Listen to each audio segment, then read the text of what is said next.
But GV, so this battle has been, I think Ilayaraja has been fighting this battle single-handedly, saying that because there's been this controversy whether who does the song belong to, as in that one side says because the producer pays for everything in a movie, ideally the just like an actor takes the fee and goes away, a composer should take the fee and that's the music belongs to the producer. But Ilayaraja's claim, and there is merit in that as well, is that this is coming from my creativity, so it belongs to me.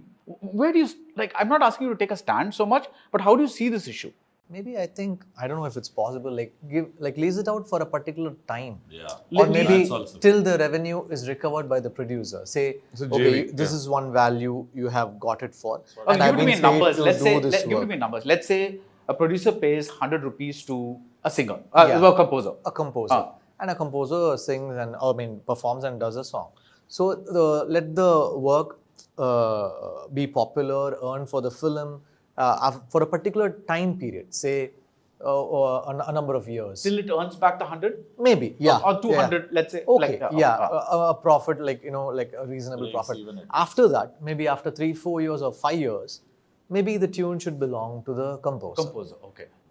This is something Rahman sir has done previously in Hindi films. Well, I think, maybe something I think like when that. GV is talking about it, it's different kind of models. Like you're paying a sum of money, the producer is being, the composer gets a sum of money, and the label is, GV, correct me if I'm wrong, maybe the rights, instead of a remuneration, you're saying, okay, give me the audio rights of the movie, right? And then you talk to the label saying, okay, I can lease this out to you for 5 years. Right. I'm not paying it. Maybe I'll get a sync licensing fee from that model is being applied. A sync licensing fee from the producer saying, okay, you can use my songs because, so you should understand, unless if you're paid and you sign off all your rights, the song belongs to you. The copyright, the ownership, the recording rights, everything is a composer's. But the moment you sign that paper saying you're giving up all ownership, even then you get the publishing from IPRS. Right. But if you say, okay, I'm not willing to give up my rights, I'm going to do this free of cost to you. But you have to give me the rights of the movie, right? And then you talk to the label, that's what he's saying, and saying you put a specific amount of money on it. And say, until you recover, you can use the catalog, but it will be in my name. It will be in GV Prakash's name. But you can, right? Yeah, this is one of a model. Yeah. One of a model. Maybe work out models, and finally, some classics comes back to the composer. Yeah. Like after it does the job of what it has to for the label and the producer. Right. Okay. So I'm going to ask you this. It's like, because let's say we are working in a software company and I'm the boss / producer and you are the person working for me, right? I'm paying you X amount of money per like whatever, and you are developing these products for me, right? Software products. One app does very well, one app does okay, whatever it is. I can argue that, listen, I'm hiring you, giving you a monthly salary, saying that these are things that you're doing for me. So you have the safety of, regardless of how your song performs or how your product performs, you are guaranteed that is the job that you're doing. So again, I'm playing devil's advocate just to kind of get your point of view about how you see this. Yeah, that's true, sir. But also in this, when it comes to film music, it's a little complicated. That I want to explain that. Yeah. Yes. See, the song might work because of various factors. Yes. Because it's in a movie. It's in a right. Correct. So it's complicated there. But yes, I agree with GV because we have to devise a model for that. Like lease out till the producer recovers the whole money. Then the tune goes to the composer. Yeah. So we have to devise a right model. Tune as in?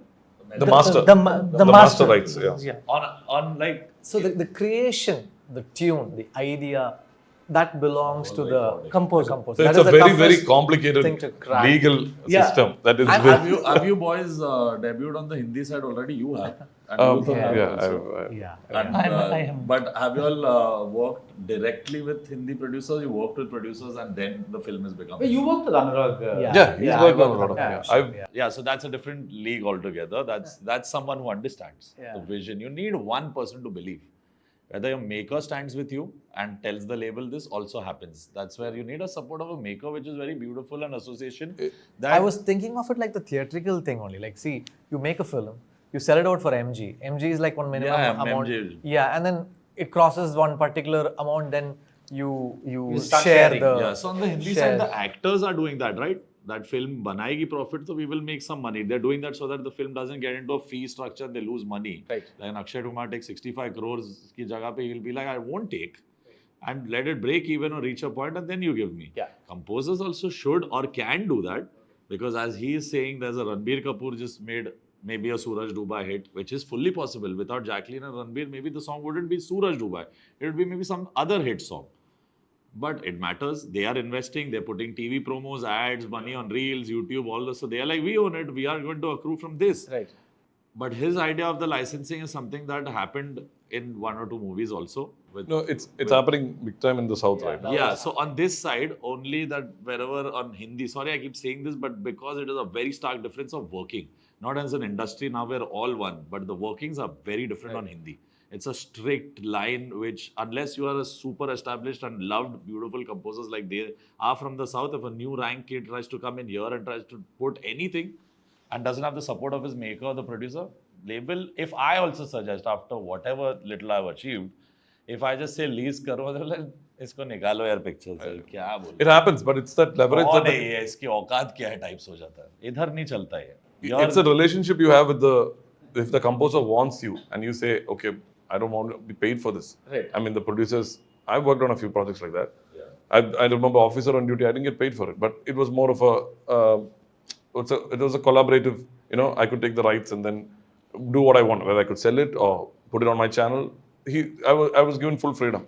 So it also depends on how much the director wants you and what is your leverage with the label. Right. Like, what can you tell the label? Will the label be convinced that they still want they are ready to come with you on any assignment, on revenue sharing or outright buy or licensing that he said? It can all be worked, but my bigger point was we shouldn't just be dependent on film music alone. That's what I mean. We should, because Tamil is booming with a lot of independence. So Malayalam is always there.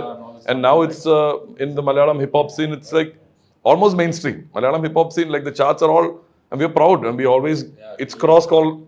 I always see that in going forward, we'll be licensing songs from these artists for the movies. And we'll end up being just background score composers, which is Like you did, like you used Kiliye Kiliye and... Kiliye Kiliye and Loka was a licensed track. Yeah. And it worked so beautifully well. Liberace right now, this is licensed from Fasla or whatever.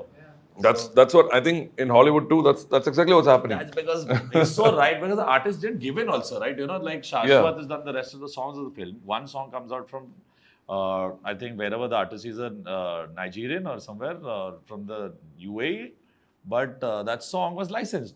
They didn't buy out the master. That song has been licensed for a phase, for a period to Saregama and the production. Now Durandar 2 is, I think, on T-Series. It's not even on Saregama. But that song, if it has to go into that film, if it had sold it and Saregama bought it, then Saregama would have to sell it to T-Series for it to be used again if it does be used. So these things, say complication karne se acha, what did the artist think? I'll license it. You relicense it if you want it. We'll pay both, and both labels can work and use the song for a film which has part 1 on one label, part 2 on the other. Licensing makes it so easy.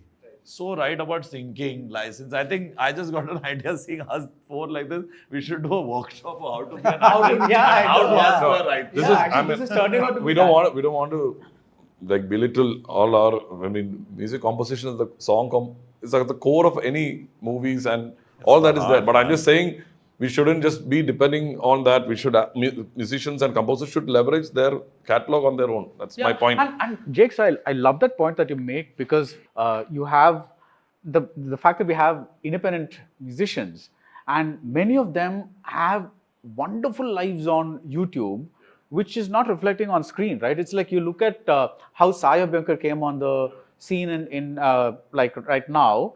He just made his own tracks on YouTube, put them out on YouTube, and once they started racking up the views, now he's entering. So there are many things to like consider here.